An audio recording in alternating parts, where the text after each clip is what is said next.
بسم اللہ الرحمن الرحیم۔ السلام علیکم۔ یہ national audio library for the blind کی آواز ہے۔ آج ہم کتاب دیس دیس کی کہانیوں سے کہانی نمبر 12 شہزادی سورج مکھی ریکارڈ کر رہے ہیں۔ اس کی مصنفہ کشور ناہید ہے اور آواز لبابا حیدر کی ہے۔ ایک بادشاہ کی بیٹی بہت خوبصورت تھی۔ جب وہ بڑی ہوئی تو بہت سے شہزادوں نے شادی کے پیغامات بھیجے، مگر شہزادی نے کسی کو پسند نہ کیا۔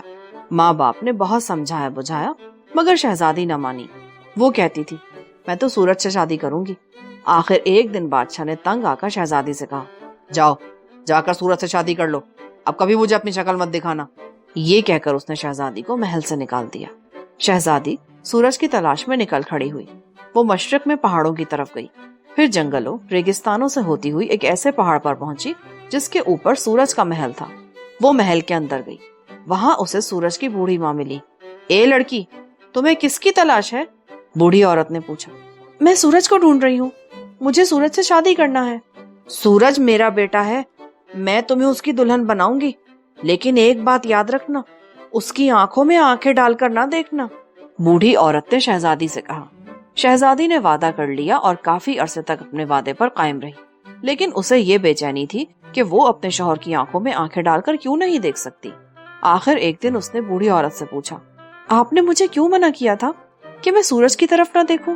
اے بیٹا، میں تمہاری بے قراری سمجھتی ہوں، تم اگر اسے دیکھنا چاہتی ہو تو ایک گلاس پانی اپنے میاں کے سامنے رکھو اور اس پانی میں اس کا عکس دیکھ لو، لیکن یاد رکھو عکس کو دیر تک دیکھو گی تو تمہیں نقصان پہنچنے کا خطرہ ہے۔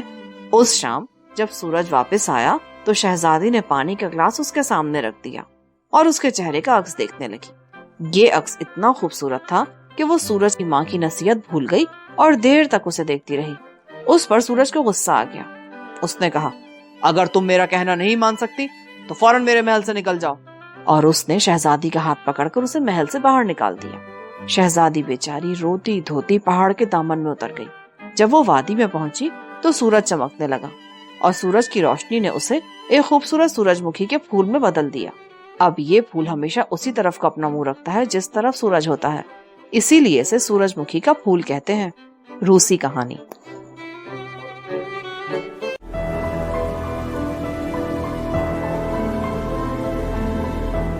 اگر آپ نے ہمارا چینل سبسکرائب نہیں کیا تو ابھی سبسکرائب کریں اور ساتھ ہی بیل آئیکن پر کلک کریں تاکہ ہماری نئی آنے والی بکس کی اپڈیٹس آپ کو ملتی رہیں۔ لائک کریں، شیئر کریں اور کمنٹس کر کے اپنی رائے کا اظہار کریں، اور یہ بھی بتائیں کہ آپ کو ہماری بکس کیسی لگتی ہیں۔ مزید معلومات اور ڈسکشن کے لیے ڈسکرپشن میں دیے گئے لنک پر کلک کر کے ہمارا واٹس ایپ گروپ جوائن کریں۔ شکریہ۔